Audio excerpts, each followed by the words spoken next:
Berbicara mengenai pencalonan Jokowi menjadi calon presiden 2014, di studio sudah kami hadirkan EF Saifullah Fatah selaku pengamat politik. Selamat pagi, Mas Selamat EF. pagi, Selamat pagi, Zizi. Mas. Kayaknya Selamat enakan pagi, dipanggil Nico. Kang EF nih kayaknya ya.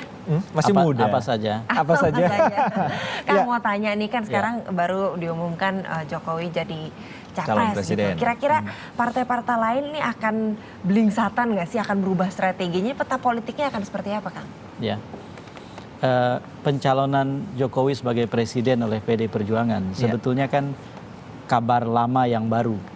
Kabar lama yang baru ya. Ya, ini kabar lama karena semenjak akhir tahun 2012, sebelum Jokowi sendiri bekerja sebagai gubernur, namanya tiba-tiba menjulang di pentas nasional. Dan beberapa survei yang diadakan pada waktu itu sudah menempatkan Jokowi nomor 1 menggeser yang lain. Padahal kerja pun belum gitu. Ya. Jadi kalau dibandingkan tahun 2004, pemilu presiden 2014 ini lebih predictable, lebih bisa diduga. Karena Pak SBY pada 2004 itu baru muncul menjulang namanya semenjak Maret 2004. Jadi hanya beberapa bulan sebelum pemilu presiden, yaitu ketika Pak SBY mengumumkan pengunduran diri dari kabinet pada 11 Maret tahun 2004 pada waktu itu. Artinya pendek sekali waktu bagi publik untuk tiba-tiba saja tersadar, oh ada kandidat yang mungkin bisa ditimbang. Jokowi sudah muncul hampir 2 tahun sebelum Pilpres. Jadi ini kabar lama. Menjadi kabar baru karena posisi Jokowi dan SBY berbeda. Betul. SBY mendirikan partai sekalipun tidak jadi ketua umumnya pada waktu itu. Dan partainya memperoleh di atas 7%, sementara syarat mengajukan calon presiden hanya 3,5% pada waktu itu. Jadi orang sudah bisa menduga siapa lagi kalau bukan dia. Nah pada kasus Jokowi lain. Jadi saya sering bercanda di beberapa forum dengan mengatakan Tuhan itu menjadikan buat orang Indonesia 3 hal sebagai misteri. Apa itu?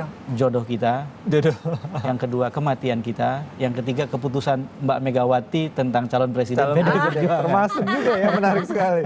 Tapi akhirnya terjawab kemarin kan. Jadi artinya itu menjadi baru karena memang keputusan tidak di tangan Jokowi. Katakanlah Jokowi berkehendak atau tergoda. Manusiawi sekali dalam diri setiap orang ada keinginan itu. Tetapi penentunya bukan pada Jokowi. Jadi menurut saya partai-partai semestinya sudah tahu sejak lama bahwa kompetitor sesungguhnya di Pilpres adalah Jokowi. Apalagi ketika nama Jokowi muncul, nama Mbak Megawati tergeser.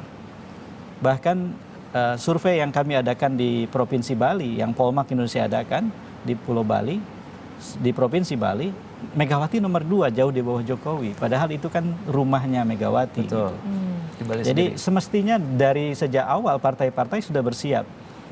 Tidak menyusun strategi ya. Sudah menyusun strategi. Sekalipun mungkin mereka berdoa dalam senyap bahwa jangan orang ini dong yang jadi capres gitu. Mengerikan karena elektabilitasnya ternyata tidak bisa dilawan. Tidak bisa dilawan. Tapi tadi Kang Em tadi bilang ya, kalau SBY waktunya pendek sekali sampai akhirnya menang. Apakah itu artinya Jokowi juga bakal secara mengikuti? tidak langsung akan mengikuti jejaknya Pak SBY? Ya, di Indonesia itu pemilihan umum termasuk pemilihan presiden itu seperti film Hollywood. Jadi harus ada jagoan, biasanya jagoan cuma 1, yang lain sisanya penjahat. Dan film harus berakhir dengan happy ending. Jagoannya menang, penjahatnya kalah gitu. Nah itulah cerita 2004-2009 ketika tidak ada yang bisa mengalahkan Pak SBY karena orang Indonesia, pemilih Indonesia butuh jagoan. Dan Pak SBY menempati posisi itu, mengambil momentum politik. Pas kan. Nah sekarang saya kira jalan cerita kurang lebih sama. Tetapi apakah kemudian sejarah memperlihatkan Jokowi bisa mengambil momentum politik? Tentu hari ini belum kita ketemu jawabannya. Oke, tahan dulu Mas Epi, kita akan tersambung dengan Sekjen PDIP, Pak Cahyokumolo. Selamat pagi. Pagi Mas, selamat pagi. Saya mohon maaf tidak bisa bergabung. Iya, nggak apa-apa. Pagi Mas Cahyo. Pagi Mas Cahyo. Ya, Mas Cahyo, akhirnya PDIP mengumumkan secara langsung calon presiden Jokowi oleh Ibu Megawati Soekarno Putri. Kemudian apa langkah selanjutnya yang diambil oleh PDIP? Ya, terima kasih. Yang pertama ini adalah momentum ya. Kami secara partai memang sejak awal mempersiapkan 2 opsi. Opsi yang pertama Ibu Megawati dengan Jokowi, dan opsi kedua Jokowi. Nah, saya kira Ibu Mega sudah mencermati Pak Jokowi ini cukup jauh. mulai 2 kali beliau mendukung Pak Jokowi sebagai calon wali kota, kemudian mengangkat Pak Jokowi sebagai pengurus partai di Jawa Tengah, kemudian keputusan beliau memutuskan Pak Jokowi untuk dicoba di DKI dan berhasil. Kalau kita cermati beberapa waktu Pak Jokowi diajak keliling. Setiap Ibu Mega diundang ceramah, mengunjungi daerah, Pak Jokowi juga mengajak Ibu Mega berusuhan juga. Nah, saya kira ini dari kalangan politik betul tadi Mas Ef sampaikan, ada sinyal, ada momentum dan sebagainya lah. Kenapa diputuskan menjelang pemilu legislatif? Memang Ibu Mega mencermati gelagat perkembangan dinamika politik nasional, termasuk berbagai masukan dari negara-negara sahabat juga. Ada momentum yang akhirnya kemarin siang itu Ibu memanggil saya sebagai sekjen dan Mbak Puan Maharani sebagai ketua DPP bidang politik. Beliau menyatakan saya akan menyampaikan 2 surat. 2 surat yang ditujukan kepada struktur partai. 1 surat ditujukan kepada masyarakat Indonesia secara umum bahwa ini pilihan politik, ini keputusan politik, ini sikap politik, mencermati gelagat perkembangan dan dinamika yang ada. Sepanjang demokrasi ini berjalan dengan baik, tidak ada kecurangan, kami serahkan keputusannya kepada rakyat Indonesia, didukung penuh oleh PDI Perjuangan, simpatisan, seluruh elemen, kemudian dari media, dari pengamat yang memberikan berbagai saran, masukan secara kritis, itu menjadi bagian daripada perjuangan kami.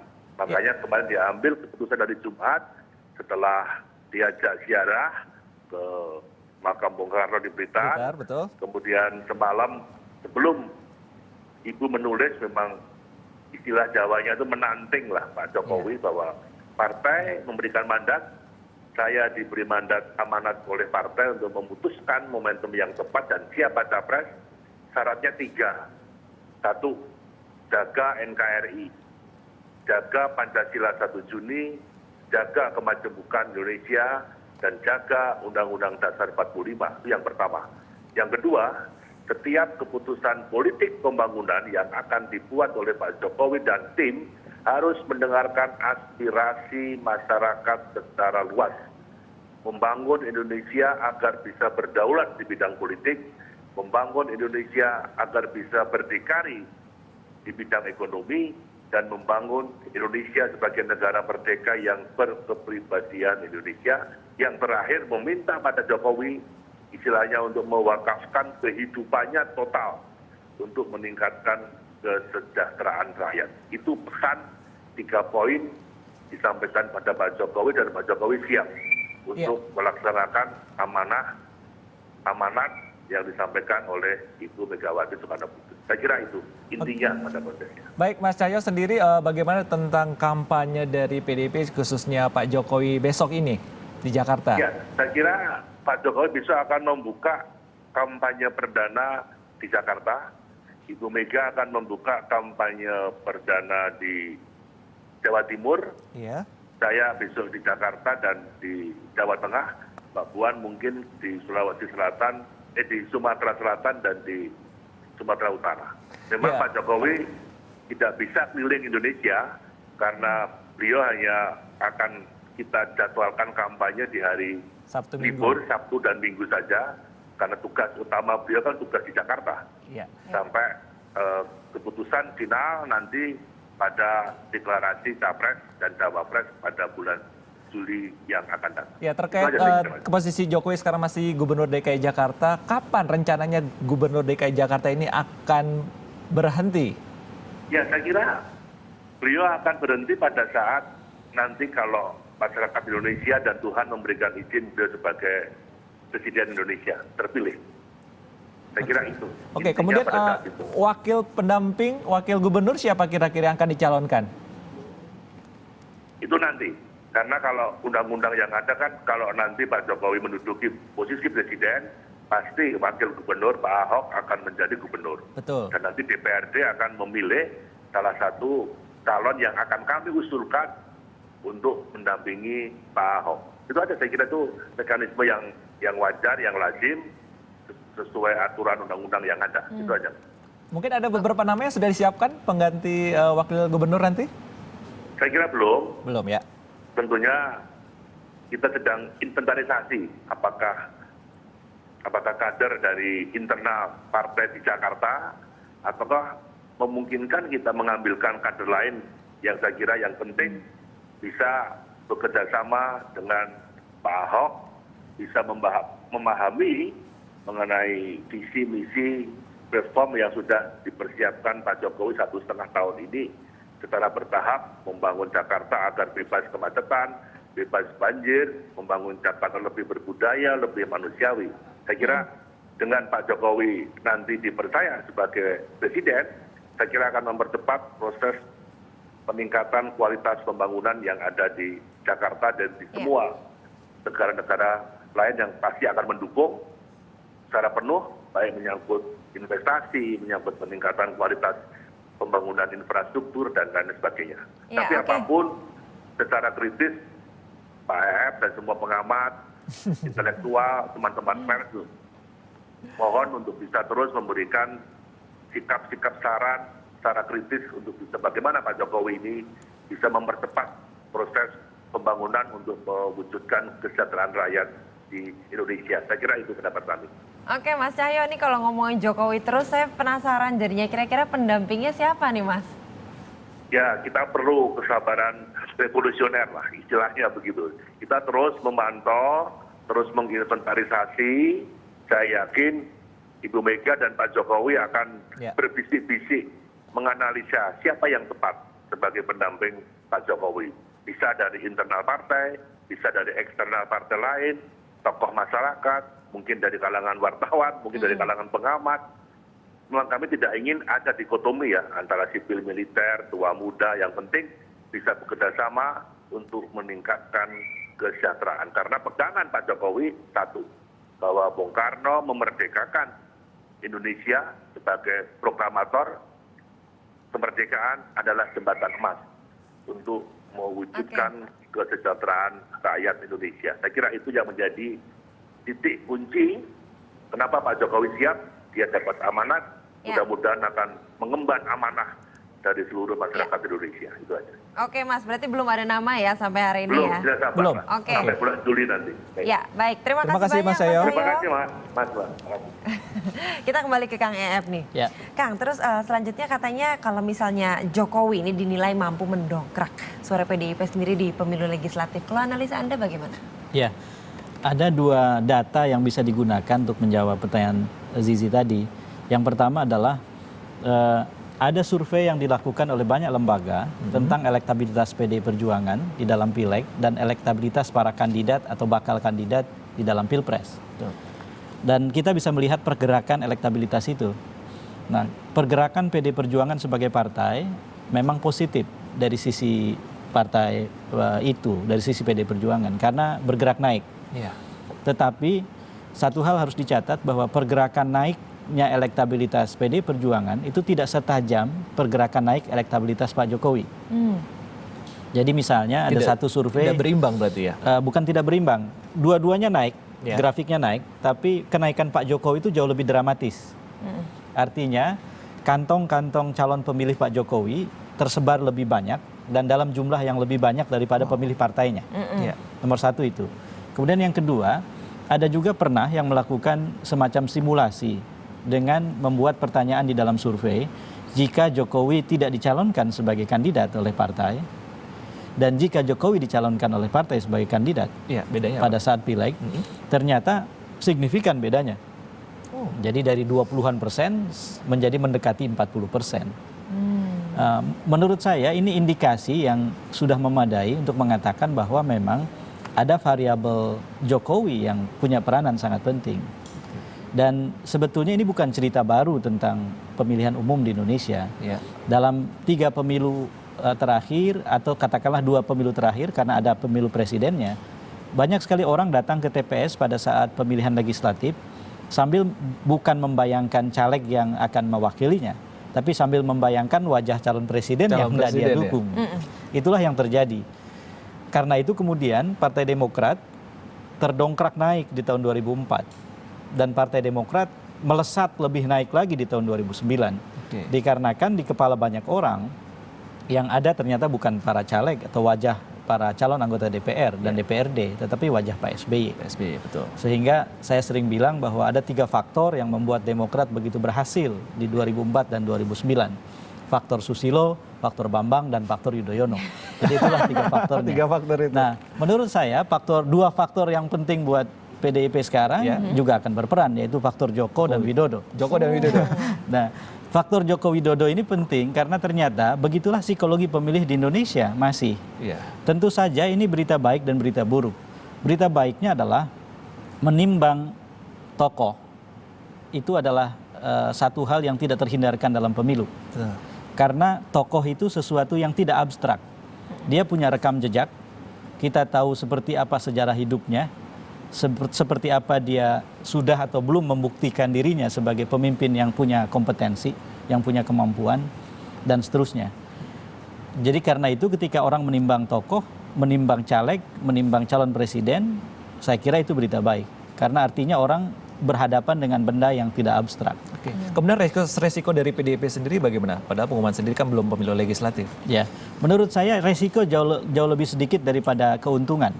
Lebih sedikit. Dan menurut saya sebagai orang yang berada di luar, bukan orang di dalam partai, saya memandang bahwa keputusan Megawati Soekarno Putri ini adalah keputusan yang penuh pertimbangan dan menurut saya akan berhasil menangguk keuntungan politik yang lumayan signifikan.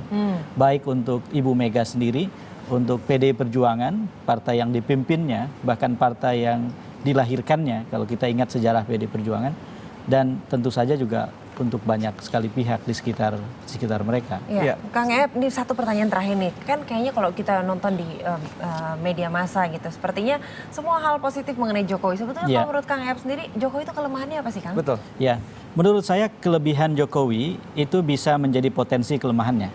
Kelebihannya justru menjadi potensi kelemahan. Kelebihan Jokowi dalam perspektif saya adalah dia tampil dalam sosok yang berbeda dengan umumnya politisi yang kita lihat. Betul. Banyak sekali politisi di Indonesia merasa senang menjadi raja jaim. Dengan mengandalkan politik pencitraan sebagai andalannya untuk bisa memenangkan hati rakyat, hati pemilih. Nah, sebetulnya sudah sejak lama ada peringatan bahwa politik jaim itu tidak akan bertahan lama. Dan peringatan itu sudah disampaikan jauh-jauh hari oleh Tukul Arwana namanya. Oh, oke. Tukul dengan acara di TV yang sukses dari sisi jumlah penonton dan keberlangsungan acara itu mengajarkan banyak sekali orang Indonesia bahwa menertawakan diri sendiri, mengakui kebodohan sendiri, bahkan memperlihatkan bahwa kita sama sekali jauh dari kesempurnaan, bahkan penuh kekurangan termasuk kekurangan fisik adalah keren, biasa saja. Karena itu kemudian tidak perlu kita membuat pencitraan dengan membedaki muka kita setebal-tebalnya untuk terlihat lebih cantik atau lebih ganteng. Nah, saya kira politik seperti itulah yang diambil oleh Jokowi. Itu keunggulannya.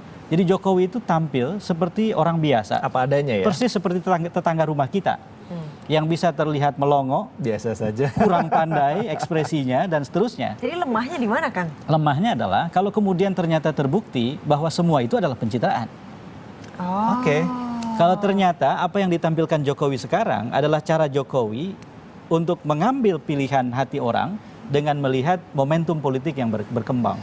Orang lagi bosan dengan Raja Jaim, maka saya harus jadi manusia biasa. Itu memanusiakan diri sebagai biasa, sementara di baliknya tersembunyi sejumlah hal, itu bahaya. Jadi menurut saya ada baiknya memang lewat Net TV ini kita mengingatkan Pak Jokowi sesuai dengan saran Mas Cahyokumolo bahwa Pak Jokowi jangan bermain-main dengan soal ini. Anda harus tampil apa adanya, Anda harus mengekspresikan diri seadanya, jangan kemudian menampilkan diri seperti politisi yang lain tetapi dengan menampilkan sosok yang berbeda. Nah, kalau itu yang terjadi, itulah kelemahan terpenting Jokowi. Tidak mengelabui rakyatnya. Tidak mengelabui rakyat, betul apa adanya. Pemilih sebagai konsumen itu sudah semakin pandai. Mereka tidak lagi bisa terkelabui oleh produk yang produknya tidak diperbaiki kualitasnya dan hanya dipermak kemasannya. Iya. Hati-hati sekali ya. Menurut Mas Ep sendiri, apakah Jokowi nanti akan memenangi Pilpres 2014? terlalu pagi, ini baru jam berapa ini? Terlalu pagi untuk meramalkan itu, tetapi menurut saya kalau berdasarkan survei yang tersedia, Jokowi adalah kandidat yang paling mungkin untuk bisa memenangkan pemilu presiden 2014. Kita lihat Kecuali nanti ya, Tuhan berkehendak lain. Nah, itu dia. oke. Tangan Tuhan merubah semuanya. Iya. Terima kasih banyak loh, Mas Kang. Ayat. Sama-sama, Niko, Zizi. Iya, terima kasih. Menarik sekali ya. Kira-kira apakah nanti Jokowi akan memenangkan pemilihan presiden 2014? Tergantung dari Jokowi ya, sendiri. Yang jelas terlalu pagi Terlalu untuk mengambil pagi. kesimpulan sekarang. Nanti agak siang sedikit. Agak